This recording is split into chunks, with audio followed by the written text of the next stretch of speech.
Жогорку кеңештин депутаты Максат Сабиров мандатын тапшырды. Жогорку кеңештин депутаты Максат Сабиров мандатын тапшырды. Бул туурасында ал өзү бүгүн жалпы жыйында маалымдады. Сабиров жаштарга орун бошотуп берүү максатында кызматтан кетип жатканын айтып, жалпы шайлоочуларга жана кесиптештерине ыраазычылык билдирди.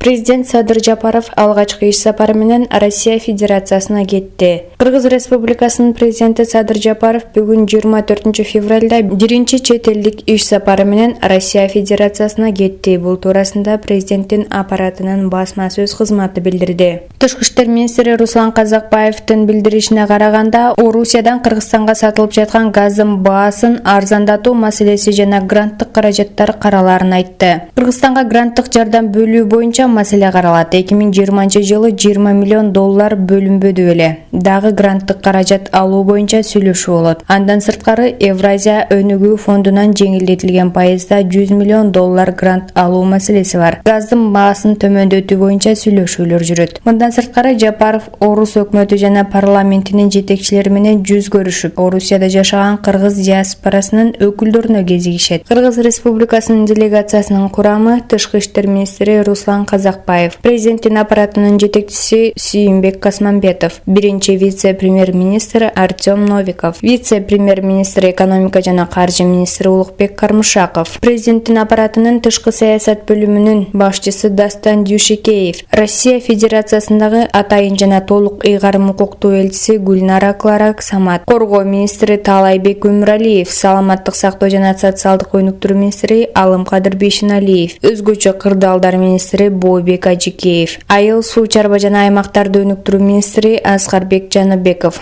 транспорт, архитектура, курулуш жана коммуникациялар министри Гүлмира Абдралиева, энергетика жана өнөр жай министри Кубанычбек Турдубаев, инвестицияларды илгерилетүү жана коргоо боюнча мамлекеттик агенттиктин директору Алманбет Шыкмаматов, мамлекеттик салык кызматынын төрагасы Кабыл Абдалиев, Бишкек шаарынын мэринин милдетин аткаруучу Бактыбек Кудайбергенов.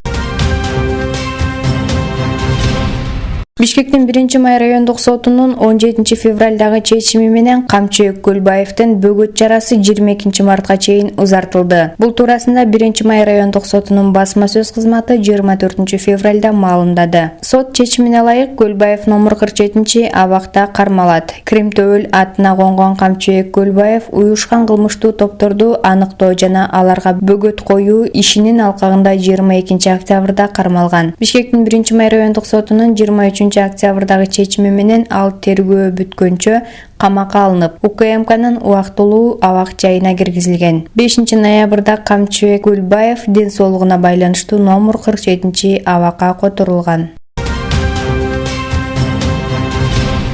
Слово Кыргызстана гезитинин башкы редакторунун милдетин аткаруучу Кифаят Аскерова кеңсесинде сабалды. Бул туурасында жергиликтүү маалымат булактары гезиттин кызматкерлерине таянып жазышууда. Анда кызматкер сабалып, кеңсесинин ичи чачылып, компьютерлер сынган. Ал эми жабыркаган башкы редактор учурда Бишкектеги ооруканалардын биринде оор абалда жатат. Бул боюнча Бишкек шаардык ички иштер бөлүмүнө кайрылганыбызда бул окуя тууралуу маалымат 16:30 чамасында келип түшкөнүн, жерине 1-май райондук ички иштер бөлүмү ыкчам кызматкерлери барганын билдиришти. Ал эми окуя боюнча толук маалымат кийинчерээк берилери айтылат.